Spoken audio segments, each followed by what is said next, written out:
G'day, it's Mike here. I've been doing a series on RC sailing and we've covered in the past boat handling, boat speed, and now what we're going to look at today is tactics. I've been sailing my DF65 in the recent Australian titles, which the boat did quite well in. And what I'm going to do today is just we've talked about boat handling. I mean, boat handling basically is the fundamental basis of all sailing. You need to get time on the water to develop your boat handling skills, and it just takes time so that you're basically sailing it as though you're on the boat. Boat speed I've gone into in some comprehensive details with mainsail and jib setups on the boat, and how to maximize your boat speed using shape of the sails. But the final one which we're going to talk about today is tactics. Tactics is really, really important. It's the fundamental, basically the fundamental basis that you should all be striving for. And what we're going to do is to talk about today is tactics and what all that means. So once we've looked at these two items here and we're comfortable with the boat handling and the boat speed, what we're now looking for is reaching the summit and maximizing our performance using tactics. In its broadest sense, encompasses strategy and also tactical execution. So what we're going to talk about today is more about your strategy, having a game plan, and how you achieve the best and the fastest upwind performance after you've analysed the course and understand all the winds involved. The question to ask yourself is, how am I going to win this race? And simply, it is sailing fast around the course and sailing the shortest distance around the course. That is the simple basis of winning a race. Sailing faster than the other boats and sailing the shortest distance around the course. But to really analyse how to sail, we've analysed your boat speed aspect, but what we're really going to talk about today is sailing the shortest distance around the course. And that really encompasses having strategic thinking about the course and how to maximize your speed around that course by sailing the shortest distance. So, what do we start off with? Well, we've got to have a game plan. So having a game plan also encompasses three major things, and that is having a pre-start checklist, understanding the venue, understanding the wind, and then having a strategy which is developed from all of that. So as part of our pre-start checklist, we've looked at this previously on another video, but if I just go through it quickly, you need to check your boat. You check your boat and make sure it's all functioning properly before you go out. Basically, I have it set up for the conditions, looking at the conditions, and then basically setting it up for the conditions. I usually spend a couple of hours the night before and in the morning just having a look and making sure that it's all set up correctly. Then what you need to do is getting at the venue. You need to look at the line bias, where you think you're going to sail, having some practice sailing across the course, going head to wind and looking at where your boat's situated on the course, and looking at the wind variations and how the wind is affecting that course. Getting in the right position to stand and checking the whole course, sailing the whole course with a partner, and making sure your boat is going fast and you understand the breezes. So also check for weed. Make sure you haven't got any weed around your keel before the start. What we're really going to focus on today is understanding the venue, understanding the wind, and what that means. So these are You know, to understand the venue, generally what I do if I haven't sailed on the course is I look at videos, look at the videos of the course and understand where the breeze is coming from, where the biases are, and what sort of course I would sail with after looking at those videos. The 1 meters in particular have some great videos out there on the venues. So after looking at that, I'll write or draw down a plan. If we're looking at a venue and we want to analyze what the venue is, what we need to do is look around at the land. Are there little points? Are there buildings in the way? Do you get waves? What's the chop like for the various breezes? Does the wind usually blow from one direction? And does the wind change velocity at different times of the day, or you know, is there some sort of bias happening during the sailing? Really important to understand the breeze. And what we're doing here was understanding the wind is really important. There's really 3 varieties of breeze, and we'll just go into those now. Stable wind means a steady breeze in one direction. And effectively what that means, if you've got a stable breeze with very little variations up the course, you really need to focus on having good starts and having good boat speed. A shifting breeze. Most breezes are shifting breezes, and most breezes blow with a persistent shift. And by understanding the way in which the breezes shift down the course will give you an idea of where you should be sailing. You know, it could be that at the top mark you've got a breeze like that, and then the bottom mark it goes like this. So understand how to climb the ladder if you have a persistent shift where you want to be on the course.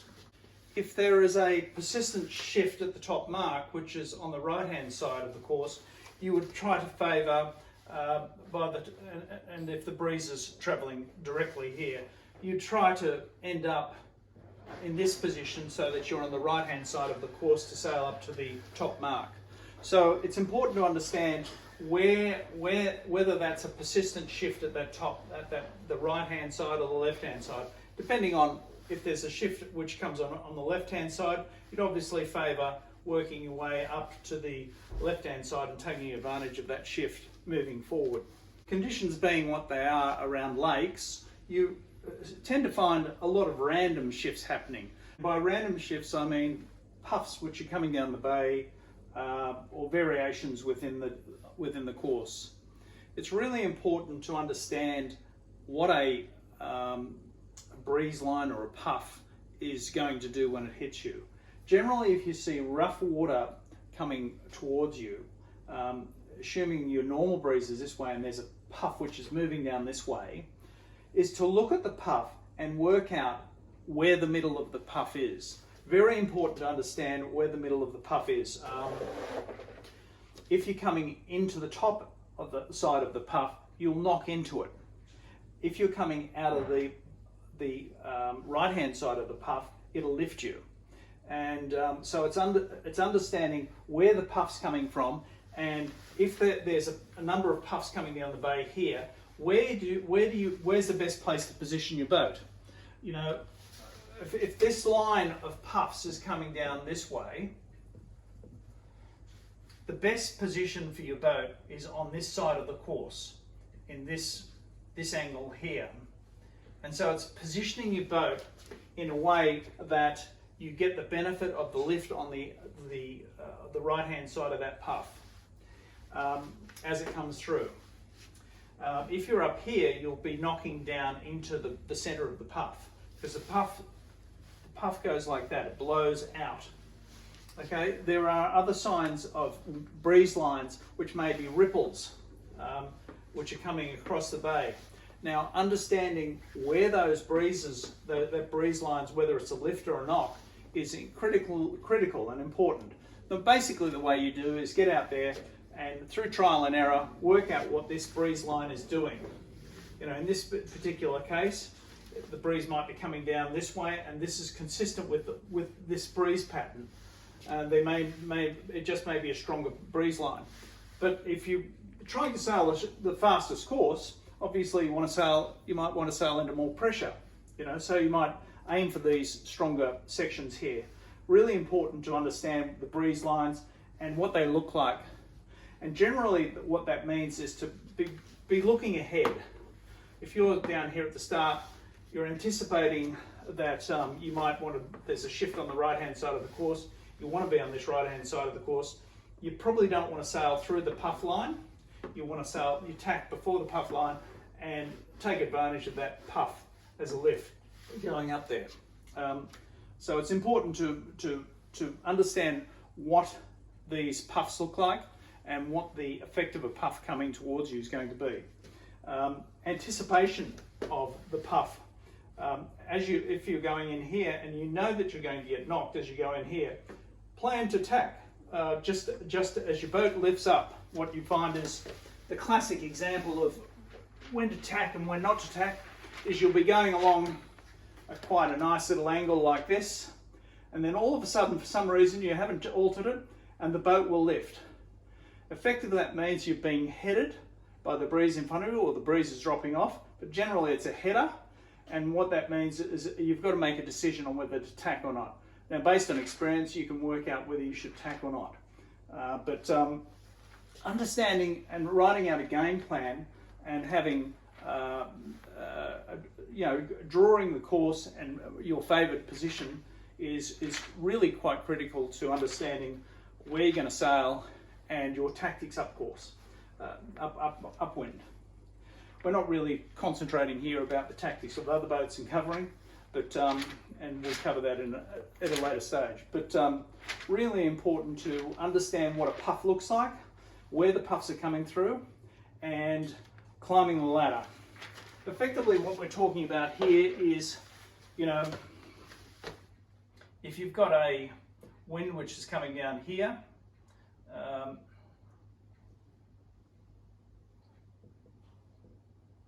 there's the breeze line. You can either sail that direction or that direction. There's the no-go zone, because you're basically not sailing very quickly going into the breeze, but understanding, and then as these breezes change, where are you going to position your boat upwind? And it's effectively climbing that ladder. In stable breezes, it's all about boat speed. In a shifting breeze, depending on whether it's a permanent oscillation or it's random puffs coming through, will influence where you're going to sail. Obviously, if you tack, it's going to cost you more time and effort every time you tack. But sometimes, when you are headed and being lifted in, there's an advantage to tack quickly and just benefit from that changing breeze. And it's better to do it sooner rather than later. As long as you understand that breeze is a permanent difference, that shift is going to be a permanent difference. Usually, as you usually get at least a 30-second, with a puff, you've got around about a 30-second advantage with any puffs. Part of the strategy is also understanding the breeze and what the oscillations are, and the time for those oscillations. Generally, it's a moving, wind is consistently moving, but it's amazing how consistent that pattern is. So it might take, you might have a shift which is coming across on the right hand side, but you know that shift is only going to last for maybe 2 or 3 minutes, and then that will go back to the normal situation. So if that's the situation and you've seen that on that course, what you do is take advantage of those shifts, you know, tack on those right hand shifts. When you've got a left hand shift which comes through, tack on that and make sure you take full advantage of those shifts, basically to ensure that you're sailing the shortest distance going forward. So what we've talked about today is upwind strategies, and how to basically ensure that you sail the shortest distance when going from the start line or the bottom buoy up to the top mark. I mean, it's really about learning the fundamentals of wind and understanding what wind looks like on the course, understanding the venue, and taking advantage of those changing wind patterns, and ensuring that you understand what part of the course is going to be favoured when you're working upwind. Obviously, the most important thing is we're trying to look at sailing the shortest distance, going from A to B up there. So make sure you have a game plan, draw the map out of the venue, look at consistent videos to ensure, videos on the course, which will indicate and give you evidence of where those consistent breezes are coming through. Look at the impact of the different shifts on the course and what potential variations they could do. They could have on your strategy going forward. You may need to change your strategy if you've got the breeze changes in too drastic a way going forward. Also, I mean, we won't go into this, but the tactics also includes looking at your other boats around there and finding out from them what the breeze is doing around the course. Always look forward. Look forward to try and anticipate what's going to happen before it does happen. Understand if there is a shift coming, how to position yourself. Generally, if there's a big shift, a lift coming on one side of the course, it's sometimes better to bear away, run pretty quickly towards that shift, and beat the competition to it. So learn how to take advantage of the shifts when you see them. If you do fall behind, there is a real advantage in actually being at the back of the fleet. Why is that? Is because you can look ahead and determine where all the breeze lines are and where all the shifts are. For instance, you might be down the bottom here and you see that there's a big shift on one of the boats that's coming across here. Big winning shift. All these guys are coming in on a knock. So what you do is sail across to that position there to take advantage of the right-hand shift. So by looking forward and seeing what the other boats are doing around, you can really enhance your position to move upwind. If you are in the lead and you want to maintain that lead, it's sometimes best to do a loose cover on the fleet, but taking advantage, not so much a tight cover, but a loose cover to make sure that you take advantage of the lifts and the shifts as you're working your way up, but not without forgetting about the fleet behind you. Please feel welcome to subscribe to the channel because we have lots of information and content on how to improve your boat's performance, and hopefully this tactical discussion will see you moving up the fleet a little bit. That's it for me now. Bye for now.